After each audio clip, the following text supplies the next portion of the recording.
nikiangalia kadaraja kalikokuwepo na daraja hili hapa, pana badiliko kubwa sana. Hili ni jambo kubwa ambalo linakwenda kubadilisha historia kuhusu usafiri kupitia katika mto huu.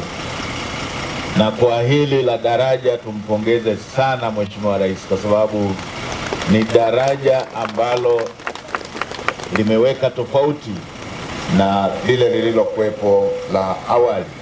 Lakini pia tumeona na barabara, sehemu ambayo ilikuwa na kona kali sasa imenyoshwa.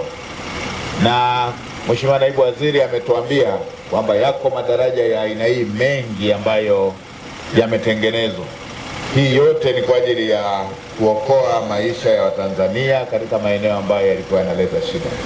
Mkuu wa mkoa amenisimulia kwamba kuna siku walikwama upande wa pili kuanzia saa 7 mchana mpaka saa 7 usiku. Hiyo ni taarifa moja tu, kwa zitakuwepo taarifa nyingi za wananchi zinazohusiana na jambo hili. Mimi ni kamishna msaidizi mwandamizi wa uhifadhi Godwin Ole Mengataki, ni mkuu wa kanda ya kusini TANAPA. Hapa tulipo ni mpakani kabisa mwa hifadhi kuingia hifadhi ya taifa ya Katavi, na kama tunavyofahamu hifadhi ya taifa ya Katavi ni eneo muhimu sana kwa ajili ya uhifadhi, lakini pia ni eneo muhimu ambalo tunategemea tupate wageni hasa watalii ambao kwa kuja kufurahia hifadhi, kuona vivutio, lakini pia kwa kufanya hivyo wanatuletea mapato.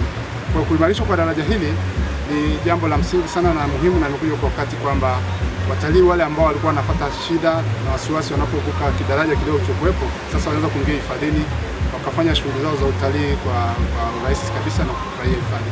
Mheshimiwa Waziri Mkuu, daraja hili na urefu wa mita 55 na limegharimu karibu bilioni 9.1. Hii Mheshimiwa Waziri Mkuu, sifa ya hii barabara ndio barabara kuu kimsingi ambayo tulikuwa tunahitaji jana, inayotokea Tunduma, inapita katikati ya mbuga hii ya Katavi na ndio inayoenda kupita kwenye ule mlima wa Liam Fipa. Lakini baada ya kuiboresha hii barabara, Mheshimiwa Waziri Mkuu, watu wa TRA wanasema sasa hivi Mpanda ina experience magari mengi makubwa. Kulingana na daraja ambalo likuwepo, ilikuwa kwanza ni finyo sana, hata gari kubwa kupita ilikuwa shida, na pasingeweza kupishana na gari nyingine. Yani hapa imekuwa shida sana, yani hata ya maji yakijaa mtu anashindwa kuvuka. Uwezo kujua kama kulikuwa na barabara. Mafuriko yalikuwa ni mengi, yani yakijaa maji kidogo tu basi daraja lote linafunikwa.